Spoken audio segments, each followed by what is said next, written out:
J'ai récemment présenté mon rapport budgétaire sur les crédits de la mission Action extérieure de l'État pour le projet de loi de finances 2019. Dans cette vidéo, je voudrais vous rendre compte de ma mobilisation sur les moyens dédiés aux Français établis hors de France et aux affaires consulaires. Et ces moyens concernent notamment l'offre d'un service public de qualité. Dans le budget 2019, les crédits qui vous concernent sont en légère hausse, mais la réduction des effectifs des réseaux de l'État à l'étranger est amorcée. Elle s'inscrit dans le cadre du projet Action publique 2022, cette réforme de la fonction publique qui à l'étranger vise à réduire de 10% sur 4 ans la masse salariale des réseaux de l'État à l'étranger.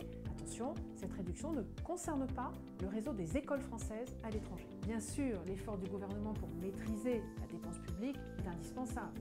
Mais cet effort ne doit pas dégrader le service public rendu aux Français établis hors de France. Dans mon rapport, je salue donc la modernisation des services publics consulaires impulsés par le ministère, avec notamment l'évolution du dispositif France Visa, avec aussi la mise en place d'un centre d'appel. C'était une recommandation que j'avais faite dans le rapport que j'ai rendu au Premier ministre sur la mobilité internationale. Mais je regrette la précipitation du gouvernement pour réduire la masse salariale des réseaux à l'étranger sans avoir au préalable interrogé les missions. Et je rappelle au Premier ministre Édouard Philippe qu'il a pris en août dernier devant les ambassadeurs l'engagement ferme de préserver l'universalité du réseau diplomatique et consulaire. Ma principale recommandation est par conséquent la suivante. Pour faire mieux avec moi, le gouvernement et le Parlement doivent maintenant aller plus loin en menant une réflexion d'ensemble au-delà d'analyse comptable, sans tabou ni totem, sur un nouveau modèle diplomatique qui adapte enfin le périmètre des missions